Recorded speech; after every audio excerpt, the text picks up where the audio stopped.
Sábado en la Feria del Libro, aquí en el auditorio de TICMAS, la plataforma educativa que se presenta en esta edición de la Feria del Libro.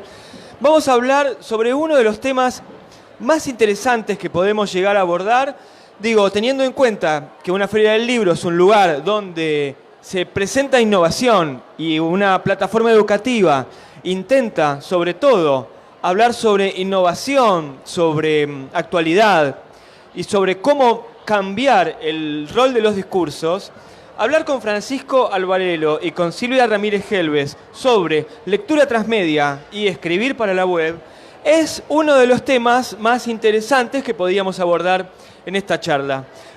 Como son doctor en comunicación social y doctor en lingüística, había pensado empezar con un chiste sobre doctores, pero soy pésimo contando chistes, así que en lugar de hacer eso, que hubiese quedado mucho más ridículo que esto, les doy el agradecimiento a los dos por estar aquí. Los libros, yo me voy a parar para acercarme a la cámara y mostrarlos. Salieron por la editorial Ampersand, una de las editoriales más, yo diría, coquetas, una de las editoriales boutique más coquetas de la actualidad. Este es el de Francisco Alvarelo, Lectura Transmedia, y este es el de Silvia Ramírez Helves, El discurso híbrido o formas de escribir en la web. Ampersand, además, es una editorial que tiene una amplísima mirada sobre la literatura y trabaja con esa biografía literaria en donde han participado Alan Paul, Silvia Iparraguirre, José Emilio Burucúa. Hay una cantidad de autores que narran su vida literaria, su vida de lectores. Y creo que podemos arrancar desde esa idea, porque los dos libros, el de Francisco y el de Silvia, van a tono con la producción de la escritura, pero también con la producción de la lectura como un hecho productivo. ¿Cómo les va? Muchas gracias por estar en nuestro auditorio, encantados de conocerlos. Y bueno, si les parece podemos hablar eso. Arranquemos sobre todo con la parte, con el revés de la trama, con el lado del lector. ¿Cómo lee hoy una persona utilizando herramientas de transmedia o directamente yendo a la web, que más o menos es lo mismo? Bueno, gracias por la invitación, Patricio.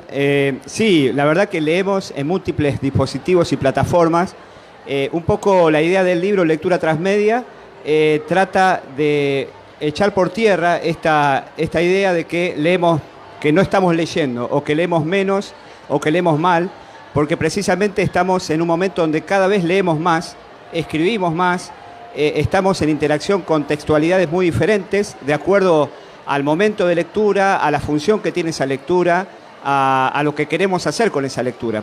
Podemos leer un libro de literatura en papel, pero leemos textos conversacionales en el smartphone, podemos leer textos en el e-reader, podemos leer en la web, en cualquier dispositivo, en la calle, los carteles. O sea, la lectura nunca estuvo tan presente en nuestra vida cotidiana. Y de lo que se trata es de conocer qué características tiene cada uno de los dispositivos o plataformas de lectura para ofrecernos una relación con el texto particular. Lo que yo agregaría, ¿qué tal? Muchas gracias por la invitación y buenas tardes a todos.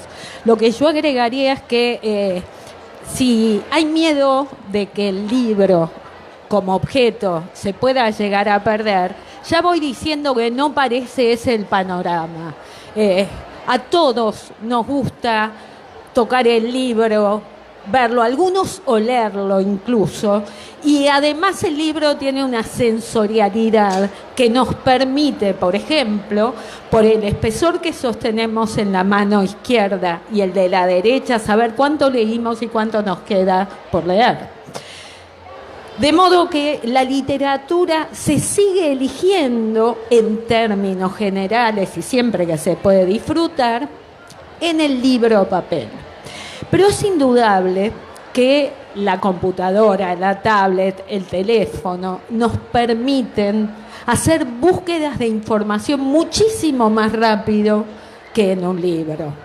Por eso hay como dos grandes tendencias que no son taxativas, pero que sí son tendencias, por las cuales tendemos, a leer en papel lo que queremos leer por placer y a leer en dispositivos aquello que queremos buscar como información. ¿Es realmente esa la tendencia? Digo, siempre lo hablamos, ¿no? Cuando uno se sienta y dice, lees en papel, lees en digital, uno termina diciendo, sí, leo más literatura en papel y leo papers, ensayos, otra clase de lectura en digital. ¿Pero por qué? Por esto, bueno, esto es lo que yo creo. Por esto que te digo, el papel tiene una sensorialidad que los dispositivos todavía no han alcanzado. Incluso, como te digo, el olor. Nunca viste a nadie que abriera el libro y lo oliera. Lo que pasa es que yo soy muy alérgico, entonces no puedo tirarme a leer un libro porque el polvo me hace estornudar toda la tarde, pero sí, hay gente que hace eso. Hay gente que hace eso. Y es cierto que en el Kindle o en algunos dispositivos hay gente que lee, pero la sensación placentera de la lectura, de la literatura, parece, por lo menos todavía, asociada al libro papel. Sí, yo quisiera agregar también, cada dispositivo inaugura un pacto de lectura, propone un modo de apropiación del texto. El libro papel es el mejor dispositivo para la lectura concentrada, prolongada en el tiempo, aislada del entorno, ¿no? Por eso tal vez elegimos en papel leer libros largos, leer novelas, leer libros que presenten argumentaciones complejas y demás. Esto lo compruebo con mis alumnos porque, bueno, uno todo el tiempo usa a los alumnos como conejillos de India de los experimentos y ellos te dicen, yo para estudiar, para un examen prefiero el papel porque sé que me distraigo. En cambio, hay otros, las pantallas, el pacto de lectura de las pantallas, por ejemplo, salvando el caso del e-reader, que es una emulación, un parecido bastante fuerte con el papel, pero el resto de las pantallas tienden a la distracción. Forma parte de su característica inherente, ¿no? Hacer muchas cosas a la vez, distraerte, fragmentar la lectura entre el texto principal, las alarmas que te llegan de de una red social, un feed de noticias, estás leyendo el diario, bueno, ese tipo de lectura fragmentada es propia de las pantallas. Entonces, la lectura que hacemos en las pantallas necesariamente es distraída o superficial. Pero por otro lado, como vivimos en un entorno de sobreinformación, esa lectura superficial, distraída, es cada vez más necesaria. Por ejemplo, la lectura crítica de información que nos llega todo el tiempo y de algún modo la fake news, que se está hablando mucho de eso en los últimos tiempos, tiene que ver con eso, con una lectura muy distraída y compartimos sin pensar mucho aquello que nos llega porque, bueno, es tal el cúmulo de noticias que tenemos que no nos da tiempo a leerlo, ¿no? Pero tiene que ver con el pacto de lectura del dispositivo. Pensaba que con esto que cuentan, ahora estoy viviendo en una zona un poco turística. En realidad la zona se hizo turística a posteriori y a la mañana en estos bares, que son bares medio hipsters, veo muchos extranjeros que leen cada vez más, que leen en un lector, en un Nook, en un Kindle, en un iPad, en distintos dispositivos, pero que cada vez leen más en libro digital. El libro digital te da la posibilidad de que vos podés tenerte 3 o 4 libros y si haces un viaje largo no tenés que cargar la mochila con 3 o 4 libros. Pero nosotros estamos entrando en esa dinámica, el público argentino, el lector argentino, ¿está entrando en la dinámica del lector digital? El ebook todavía en Argentina no despegó del todo, ¿no? Hubo idas y venidas. En un momento se pensaba que el ebook iba a matar al libro papel, como siempre sucedió en la historia de los medios, que nunca sucedió, porque quizás apunta a públicos distintos o a momentos distintos de lectura de un mismo público, ¿no? Uno ve también en los transportes públicos, yo suelo ver gente leyendo un Kindle, por ejemplo, ¿no? Pero también lo que tiene de particular este tipo de lectura, que permite una lectura colectiva, ¿no? Porque el mismo Kindle, por ejemplo, tiene posibilidad de señalar algunos fragmentos y compartirlo en las redes sociales. Entonces, se rompe un poco esta lógica de la lectura en solitario. Pero sí es cierto, todavía tiene mucho por recorrer el ebook acá en Argentina. Sí, desde que empezó ha crecido, no quizás en la forma que la industria tenía expectativa, pero sí lo que hay también son otras ofertas de lectura que vemos aquí mismo en la Feria del Libro, algunas editoriales que ofrecen lectura por streaming.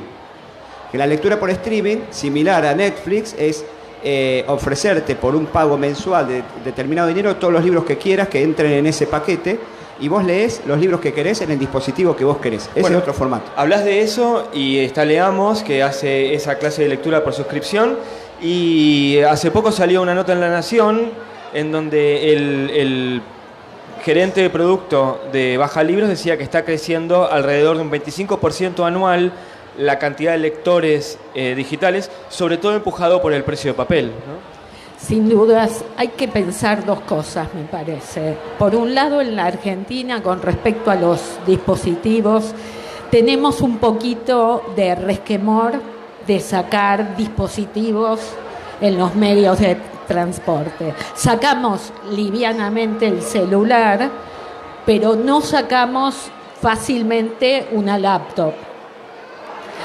Por dar un ejemplo, hay otros lugares del mundo donde sin ningún problema sacan un e-reader e incluso una laptop. Eso por un lado. Por el otro lado, lo que decías de Baja Libros, indudablemente, si tenés que comprar un libro y el libro cuesta cerca de 1.000 pesos y podés bajar el costo, mucha gente elige bajar el costo, aunque no le guste tanto leer el libro en un dispositivo. Me interesó mucho una de las respuestas que dio Francisco cuando decía que cada dispositivo impone un pacto de lectura. ¿A dónde queda en ese caso el libro? Hoy estamos haciendo una vida mucho más transmedia, donde un libro o una historia se completa de distintas maneras, y por ahí el libro de papel, el libro tradicional, está dando un solo perfil. ¿Cómo cambia el consumo lector? Yo sé que hablar de consumo, cuando uno habla de lectura y hablar de literatura y mezclar palabras que tienen que ver con el mercantilismo, es un poco incómodo para todos, pero me parece que habla también de cómo nosotros elegimos entretenernos, ¿no? Es un consumo de entretenimiento. Entonces digo, ¿hacia dónde va el perfil lector? ¿Hacia dónde las plataformas transmedias o las historias transmedias nos van moldeando? ¿Y cómo queda el libro de papel ahí? Bueno, cada vez el ecosistema de medios es más complejo, se van agregando plataformas, dispositivos y nos vamos acostumbrando a buscar en cada dispositivo una experiencia distinta, no se habla mucho de experiencia. El libro en la narrativa transmedia es central, o sea, de hecho, hoy por hoy en Estados Unidos, por ejemplo, cuando se da a conocer en realidad cuando se escribe una historia en forma de secuela, ya se está pensando en transmedia. Y en general, la primera entrada es el libro, ¿no? Podemos ver lo que sucede con el fenómeno de Game of Thrones, ¿no? Fue tal la velocidad de los fans de querer tener la nueva temporada de televisión que el autor dijo, no puedo, no llego, ¿no? Hay una relación muy interesante entre el libro y el resto de la industria de medios, donde el libro tiene un lugar central.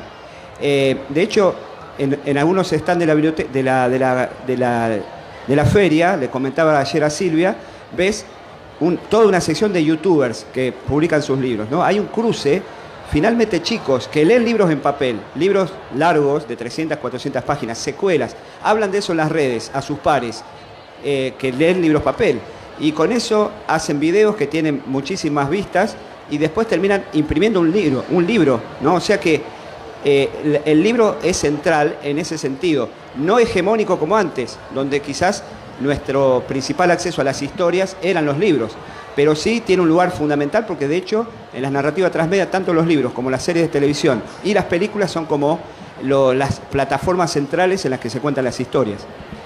Además, no hay que olvidar que el libro tiene una consagración que todavía no tiene ningún otro dispositivo. El valor simbólico del libro. Totalmente. Y entonces, llegar al libro es como haber llegado. A mí me gusta mucho el título del libro de Silvia, que es El discurso híbrido, donde la propuesta es formas de escribir en la web. Pensaba que Josefina Ludmer alguna vez hizo un análisis acerca de cómo cambió la tecnología la manera de escribir.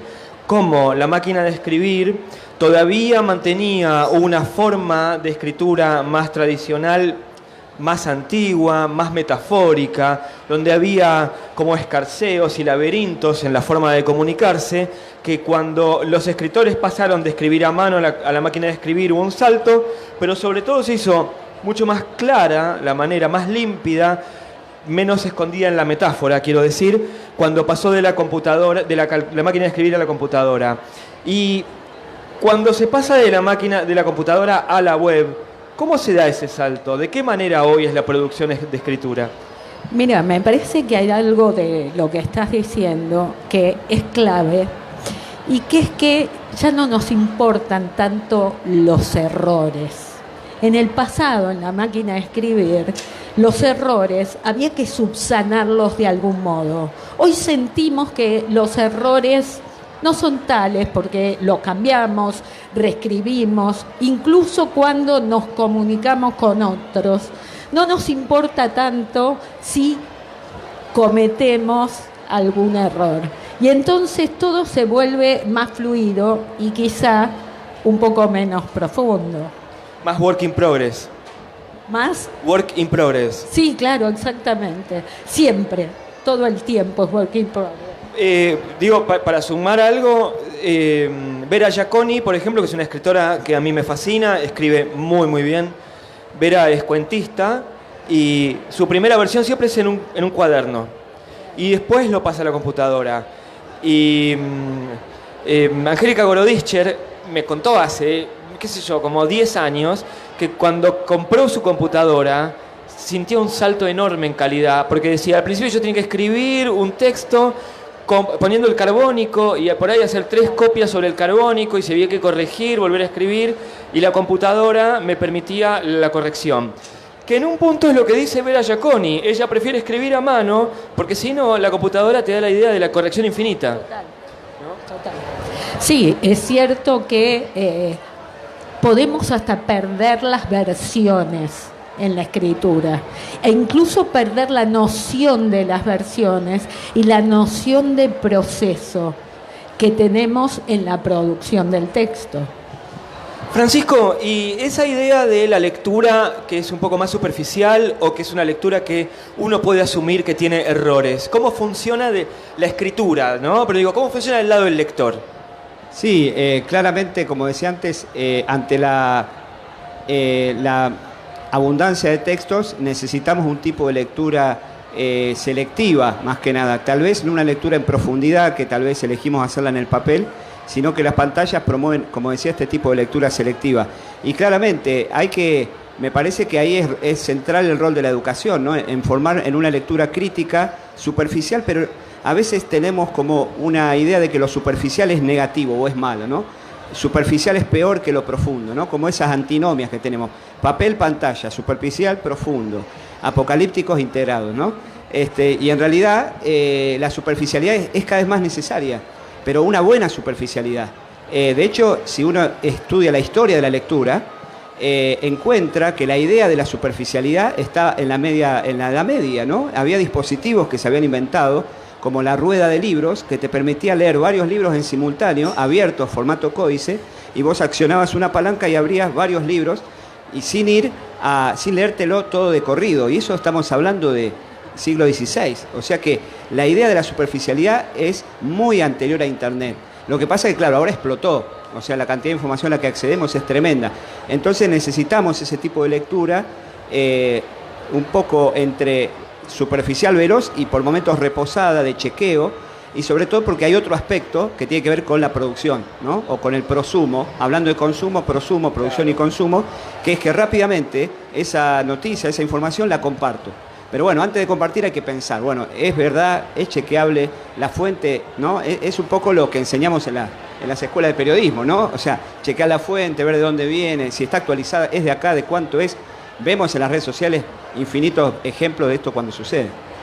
Me parece súper interesante lo que están contando porque finalmente tiene que ver con nuestra identidad como lectores, como nuestra identidad como prosumidores. Me parece que es un concepto que también me chirría, como la idea de consumidor, pero también somos generadores de contenido continuamente. Pero esta identidad de lector, esta identidad de escritor, de cómo va funcionando. A principios de este nuevo siglo, en 2005, 2006, hubo una explosión de los blogs que eran aquellos que anticiparon lo que hoy son las redes sociales. Y entonces hubo una idea de la extimidad puesta ahí adelante, ¿no? Esa idea de la intimidad, pero puesta delante de todos. Hacer algo hacia el exterior de nuestra intimidad. El escritor de la web sigue siendo ese tipo que muestra su intimidad. En Sí. aquel momento, perdón, que quiero interrumpir, no solamente fue en la literatura. había muchísimos artistas plásticos, o performers, que se mostraban en esas casas de cristal, viviendo y estando, y entonces había un juego con poner afuera la intimidad, justamente hacer esto que Tamara Kamensky dice extimidad, que lo toma también de Foucault, ¿no? Pero digo, todo ese juego de los blogs, de ser yo, mi intimidad, mi propia ser, puesto adelante, ¿hoy sigue siendo así? Sí, y las redes sociales lo permiten. Paula Sibilia, que es una socióloga que trabaja en Brasil, habla del diario éxtimo. Y en alguna medida las redes sociales lo son, mostrarse haciendo actividades cotidianas es una forma de quebrar la frontera entre lo público y lo privado. Y hay como una idea no solo de la mostración del yo, sino también del voyerismo, de los que quieren ver qué pasa con ese yo. ¿Y cómo es el lector? Sí, a ver, ahí es complejo porque no es un lector solamente, sino que en las redes sociales, o está vinculado con esto de la extimidad, hay una construcción del yo narrativa, ¿no? Porque voy contando lo que voy haciendo todo el tiempo.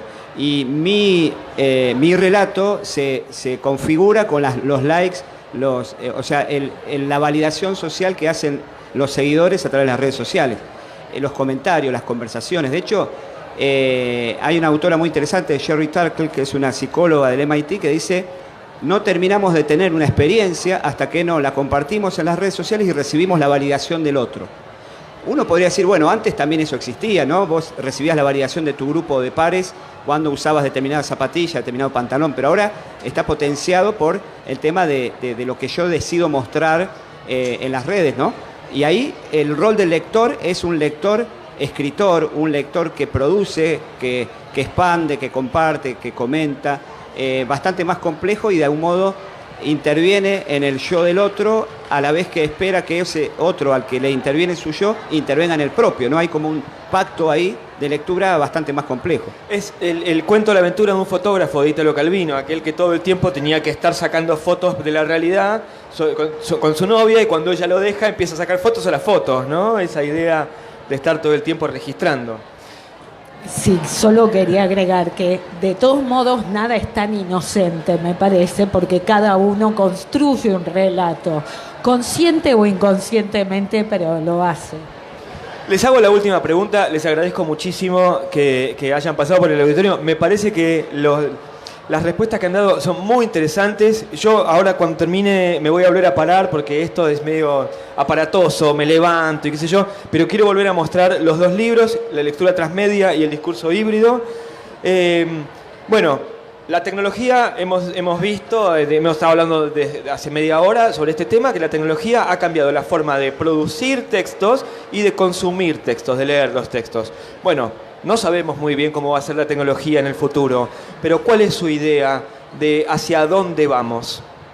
¿Qué pregunta? Futurología, no sé si aún están por acá, hay libros sobre eso, pero yo creo que vamos a seguir leyendo, vamos a seguir consumiendo historias, van a ir cambiando los dispositivos, tal vez más, creo que vamos hacia una personalización mayor en el sentido de dispositivos que se adecúan más a mis necesidades, ¿no? Los algoritmos hoy por hoy, que son como lo más novedoso, nos van mostrando que tenemos de toda la oferta de caminos y posibilidades de lectura, te sugiere el algoritmo esta película o este libro o este producto.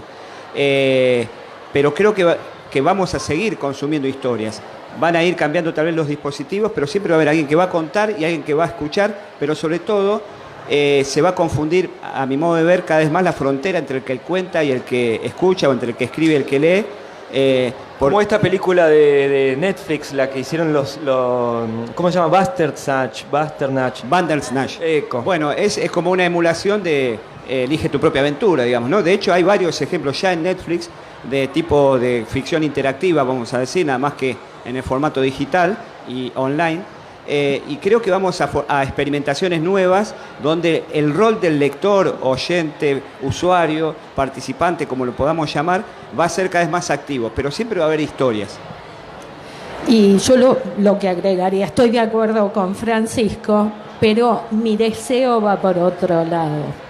Espero que los algoritmos no nos acorten la libertad para ser capaces de ver cosas distintas de las que nuestras propias elecciones fueron definiendo. Francisco, Silvia, les agradezco mucho que hayan pasado por el auditorio de TICMAS. Yo me voy a parar y voy a mostrar en cámara de nuevo los libros. Un placer y los invito a todos a despedirnos con un aplauso. Muchas gracias. Gracias.